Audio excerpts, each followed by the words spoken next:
a semana ela foi marcada por dois momentos muito distintos, né, nas redes sociais. A gente vai ter, num primeiro momento, a oposição aqui liderada pelo bolsonarismo pautando o debate de uma maneira impressionante quanto ao PL do 2630, que para a oposição liderada pelo bolsonarismo será chamado de PL da censura, e que para movimentos sociais, para atores antibolsonaristas, para a imprensa, vai ser mais ligado à PL das fake news. O que é interessante a gente observar, Vivian, Edu, William, é o volume de menções e interações que foram produzidas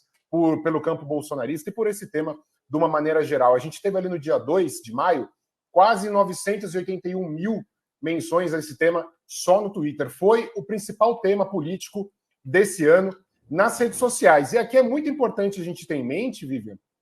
que não é apenas pela mobilização das Big Techs, não é apenas pela mobilização do bolsonarismo. Houveram muitas falhas de comunicação sobre o que é esse projeto, sobre aonde ele vai agir e por que ele se faz necessário na nossa sociedade. Então, é muito perigoso, tanto o governo quanto atores da sociedade civil, alegarem apenas que a Big Tech interferiu ou que apenas o bolsonarismo interferiu. Houveram algumas falhas de exposição do que esse projeto é, do que esse projeto será capaz e precisará fazer na sociedade com relação à regulamentação de redes sociais, por exemplo. Mas fato é que esse volume ele vinha sendo explorado também pelo bolsonarismo como um sinal de derrota do governo federal, né? Ali havia uma onda crescente do campo de oposição para tentar pautar o governo federal como derrotado da semana e como pauta central da semana. Quando acontece essa operação, a gente vê aqui um cavalo de pau, de fato, né? O Edu mostrou dias atrás aqui no programa do CL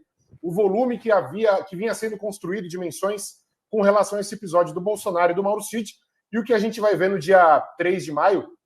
é, de fato, uma queda brusca do volume de menções da PL 2630, porque parte da sociedade está pautando outra coisa, e principalmente o bolsonarismo encontra-se ali atordoado com as informações que foram reveladas pela imprensa, né, por meio dessa operação, e a gente vai ver o nome de Bolsonaro ser citado aí no dia 3 de maio 721 mil vezes lá no Twitter, o que é um movimento de fato impressionante, pensando no volume de menções ao Bolsonaro, que, por exemplo, no dia anterior não chegou a bater 100 mil menções. E o que é interessante a gente observar desse pico de menções ao Jair Bolsonaro, ao Mauro Cid, é que ele encontra-se também de maneira extraordinária na condução do bolsonarismo para assuntos relevantes e assuntos que os impactem diretamente. A gente vai ver que quase por 30 horas o bolsonarismo ele não consegue encontrar uma linha de resposta, uma reação ou como gerir essa crise, né? Uma narrativa que possibilitasse ao bolsonarismo sair das cordas ali no debate público. A gente vai ver que quase até 30 horas o volume de menções negativas sobre esse tema lá no Facebook, que é uma rede que a gente pode até dizer que é, de certa maneira, dominada pelo bolsonarismo, o volume de menções à operação ao Bolsonaro vai girar em 70% de menções negativas, né? Isso passadas 30 horas das revelações. E a gente vai ver que nas últimas horas do dia de ontem, esse volume ele vai cair bastante, ele vai chegar ali próximo dos 56%, se eu não me engano, de menções positivas ainda, elogiando a operação, mas o bolsonarismo ele vai dar um pico de menções tentando se posicionar sobre esse tema, alegando que o que Bolsonaro fez foi apenas alterar um documento,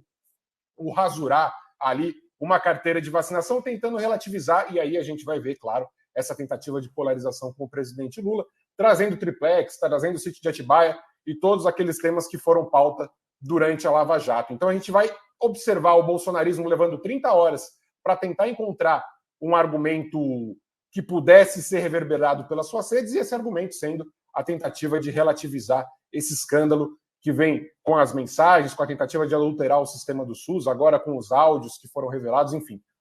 Como disse o Edu aí um pouco antes, um cemitério de escândalos.